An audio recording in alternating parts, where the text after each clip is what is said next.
let's get started.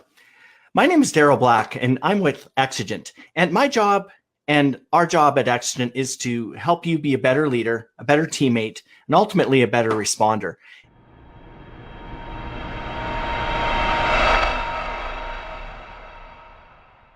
Tonight, I want to talk to you about a topic that I've been hearing an awful lot about over the many years as I interact and train first responders and emergency managers. And that's a question around how do I go from being just a crew member to now having a leadership job or a leadership role. So it's essentially the emerging leader and moving from followership to leadership. And the experience that I've personally had and have heard from many people is that it's actually one of the hardest transitions to make. It's from that non kind of officer role. And let's use the fire service as our examples throughout, for example. And so if we talk about going from, say, a senior firefighter to now having a stripe or maybe it's a lieutenant or something like that, or you now are responsible for enacting some tactics and strategies, and it's not just about the technical aspects of your job. It's harder to make that jump than it is to actually, once you've made that jump into the officer ranks and now you have the stripes, it's really difficult. And a lot of the challenges that I've heard personally and through others is, I still want to be liked. I still want to be one of the guys, one of the gals. I want to be part of the crew. I always want to remember where I came from. I don't want to be one of those officers that forgot what it's like to be on the floor, to be on the front line or something like that. Maybe it's, gosh, I'm really good technically. I can do the technical parts of the job like in my sleep. In fact, I'm really good at it. But this leadership stuff, man, that's hard. Dealing with people, trying to get them to listen to me and trying to get things done and trying to coach and mentor, all of this stuff. That's really hard.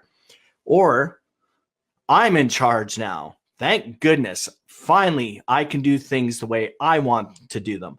So, there's been all sorts of conversations that I've heard. And the reason for this particular topic coming up is just recently I was in a large scale exercise with the heavy urban search and rescue team that I belong to. And in addition to, we're in the midst of facilitating leadership programs for a large municipal fire service. So we put dozens and dozens of people through the program, and this common theme keeps coming up. So today we'll be talking about some of those pitfalls and those challenges of moving from that follower to a little bit more of a leader. Now, we're not talking the transition from senior leader to even a more senior leader, but really that frontline operator, whether it be a paramedic now moving into a supervisory role or on law enforcement, fire service, whatever that might be. So we'll talk about some of those pitfalls and challenges, but more importantly, we're going to talk about some solutions. And now, this is not for the faint of heart. This is not for somebody that wants a magic bullet or some sort of like magic hack to do this. And you're knighted an officer or you're given a stripe and now all your problems go away. Life is good on your next shift. This session and the takeaways that we'll talk about are for those of you that want to do a good job, for those of you that are willing to put in the time and the effort to be a better leader, just like the time and effort you put in to be a good operator, a good technician, a good firefighter, a good paramedic, a good police officer, SAR, whatever that the sector might be. Well, leadership is a skill set. And it's a set of behaviors that can be learned. And so if you're willing to take the time to learn and to continue to watch this session in particular and anything else you can kind of get your hands on, well, we're here for you and we're here to help. So some of the most common pitfalls that we hear about are trying too hard to shine for the boss is one. Failing to maintain the separation from your followers. Big one, right? Really big. What does that look like? Falling into the famous do it all yourself trap. So, if you want a job done, you got to do it yourself kind of thing. Letting your ego control your actions. I know as a young leader, that was something that I was a lot more prone to have happen to me. And again, we'll talk about a lot of the reasons for that. So again, trying too hard to shine for your boss is a common one. Failing to maintain that separation, falling into that do-it-all-yourself trap, and letting your ego control your actions. So let's talk about that first one to start, and that's trying too hard to shine for your boss. Very, very common.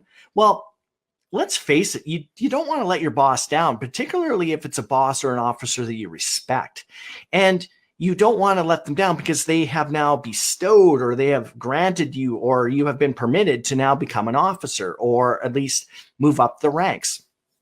And so nobody, contrary to popular belief, okay, I'm going to get bit in the ass on this one, but nobody generally wakes up in the morning, oh man, I'm going to try to screw this up as much as I possibly can today. My job is to be obtuse, uncooperative, incompetent, arrogant, not follow direction.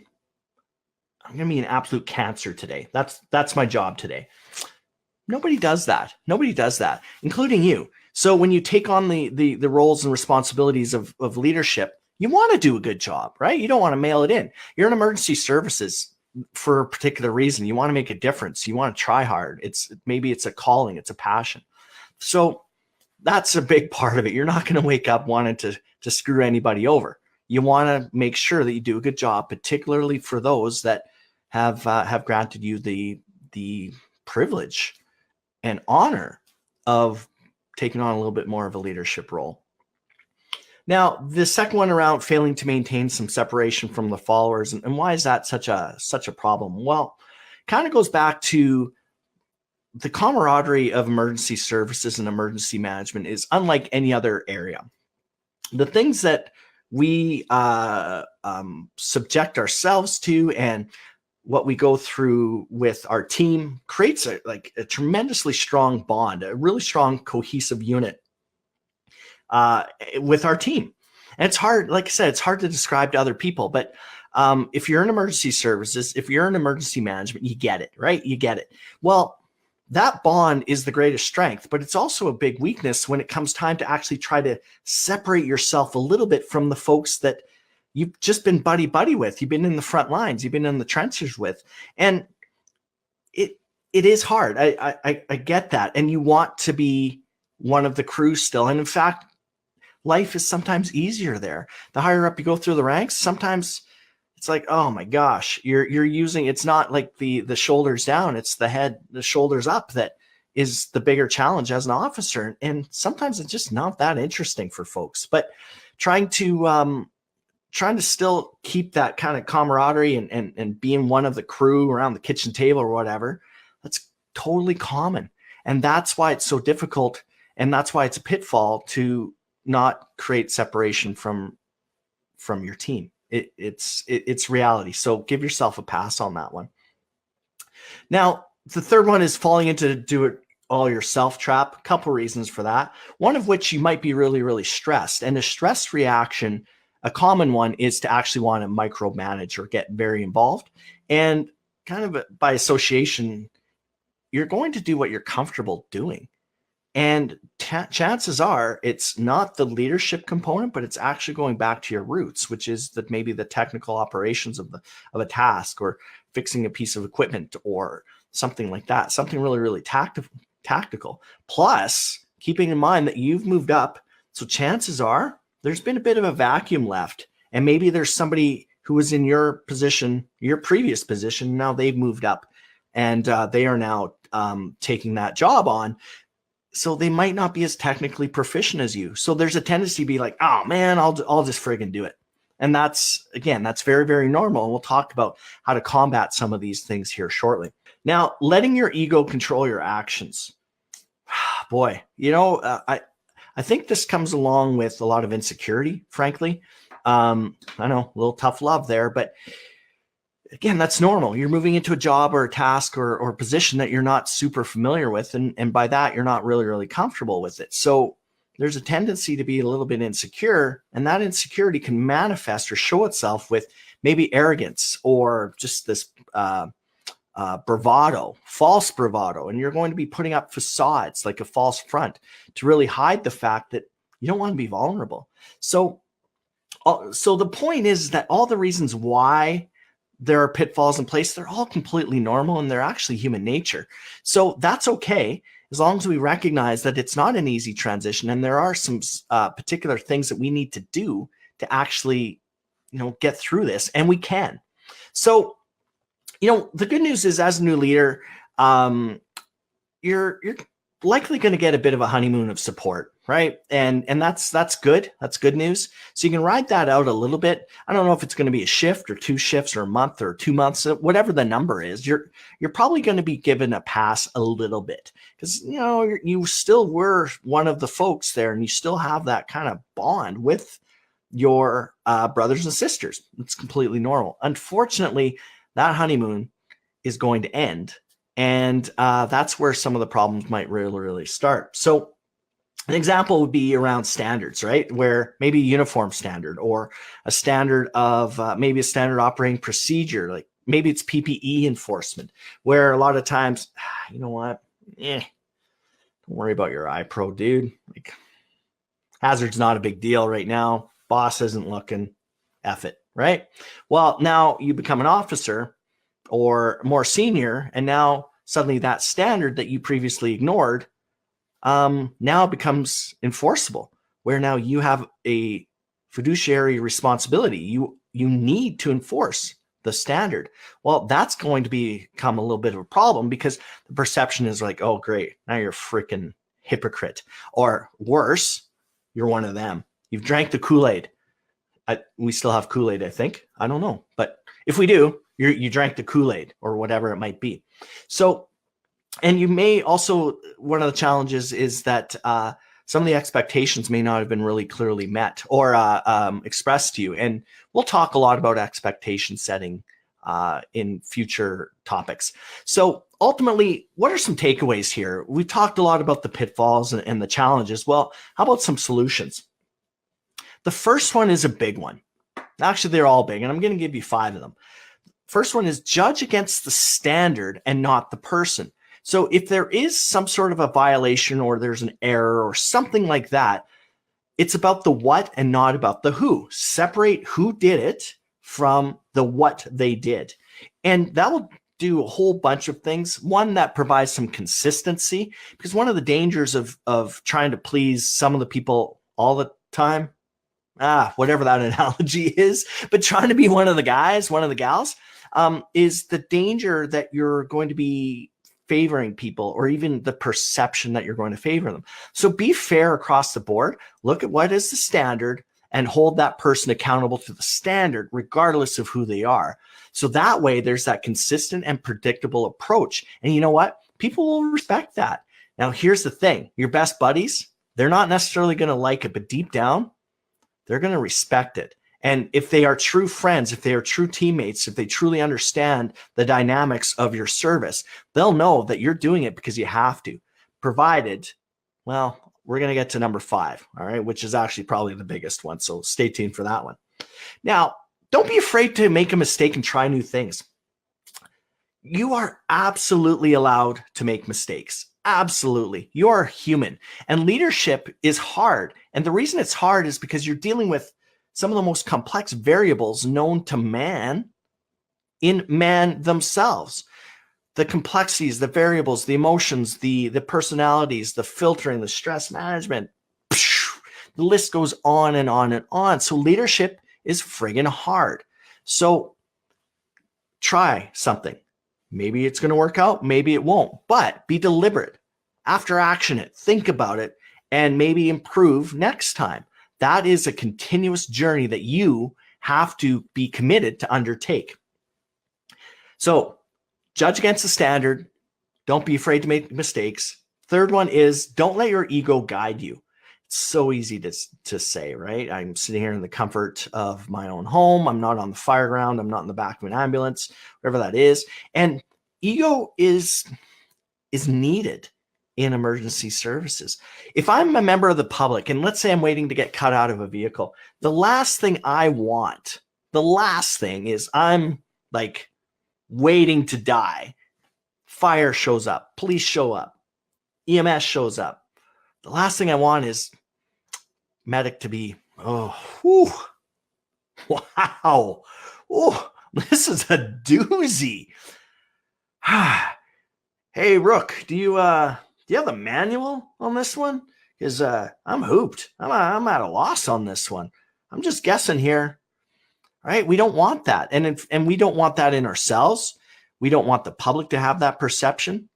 We don't want our team to be thinking about that. So ego is actually needed, a healthy self-belief, but making sure that that's a pretty fine line between being comfortable and secure and confident to being an arrogant. And again, that word will come up in number 5. So 2 more left. Now the other one is remember we talked about the do it all yourself trap. Well, one of the challenges there is that you are just going to be doing it all. And that's a problem.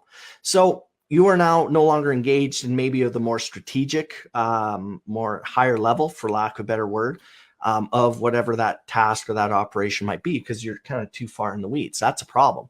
So there's a tendency to be thinking, you know what?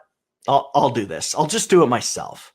Well, that's okay for a very, very small task that's really, really fast. But if that task starts really taking you down the rabbit hole, that's the problem. So, and you know what? The chances are there isn't a lot of time for you to mentor and coach, especially when you're in a situation that is time constrained. So it's completely normal. So try this. Next time you hear yourself or think to yourself, you know what, I'll just do it myself, or it's easier if I do it, replace it's easier if I do it with let's do it. So what I mean by that, it sounds so simple, but what I mean by that is taking that person that you would previously have put aside, chances are the person that's replacing you in your job, instead of putting them aside and just doing it yourself, what you're doing by thinking and saying, let's do this, is you're providing a mentorship opportunity. That's a big one. Also, when it comes time to hand that task off, that individual has been right beside you the entire time. So that's very, very important so that you can transition off even easier versus, hey, dude, hey, dudette, you wait here in the unit. I'll just go figure this out. And then you come back. Yeah, okay, it's all done. Well, that poor person feels like a freaking mushroom sitting in the unit saying, wow, that was awesome. I wonder what happened there. Well, you could still be a little bit more tactically involved, but instead of saying, I'll do this, say, hey, you know what? Let's do this. And you'll find that given time, there will be a lot less, let's do this. And hey, can you do this? Because what you're doing is you're developing the people below you in the organization. Really, really important. All right, so judge against the standard, not the person. So it's about the what, not about the who. Don't be afraid to make a mistake. Trial and error, that's what leadership is. You're dealing with human beings. Don't let your ego guide you, especially if you're a new leader. Pump the brakes on that arrogance. And instead of saying, I'll do this, say, let's do this. And number 5 is actually kind of an overarching principle just for life. Yeah, this is now life coaching by Daryl Black. Don't be an asshole. You know, just don't be an a-hole.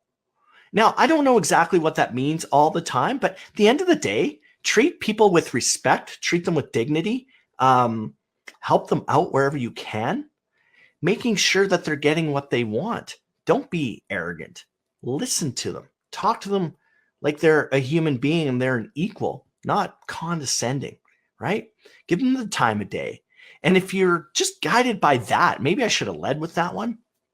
If you're guided by that, number 5, don't be an a-hole, you're going to see that people will actually help you be better. Just like the Jerry Maguire, help me, help you. Well, if you're truly respecting them, if you're truly one of the individuals that wants to do a good job and puts the mission first and treats everyone fairly, you would be amazed at even people that probably didn't support you before. They're actually going to prop you up and help you. And they'll be correcting mistakes that you didn't even know existed. So it's hard. And so I'm here to tell you that it is completely normal, this transition from this frontline operational piece to now a little bit more of the leadership. And I'll leave you with kind of another analogy where essentially what's happening is when you first start out of whatever school it might be, medic school, fire school, police school, whatever it is, you are pretty much an operator. You're a technician. There's not a lot of leadership involved necessarily because you're being told what to do and you've been taught what to do from a tactical level. Now, as you go through the ranks, just a little bolt on of a leadership module gets kind of ratcheted on. Maybe sometimes it gets taped on. I don't know. Okay, but it's still pretty small, but your operational piece is still huge. All right, that's fine. I get it. Now, as you rise up through the ranks, the operational part, the tactical part starts to shrink. The leadership part, the bolt on, keeps getting added. The leadership skills, the behaviors. How do we resolve conflict? How do we communicate effectively? How do we make good and timely decisions? That module becomes bigger to eventually to the point where you've risen through the ranks. And let's say that you're now a senior chief in your department. Well, you've got a lot of stripes there and you've actually lost touch. Don't tell anyone, but you've probably lost touch with the day-to-day operational aspects of an incident. And the irony is that if the poop hits the fan, you're brought in to help corral that, but you're corralling at a strategic level. So it's the evolution here. So where you're at in your leadership journey, that transition from that operator to now you're starting to become a little bit more of a leader, it is difficult to do. But just remember, judge against that standard. Don't be afraid to make mistakes. Don't let your ego guide you. Instead of I'll do this, say let's do this. And number 5, don't be an a-hole. All right, well, hopefully you enjoyed this. If you have any questions or comments, please feel free to leave them in the comments below and we'll hop to it as best we can. But thank you very much for watching, and I hope you got something out of this session.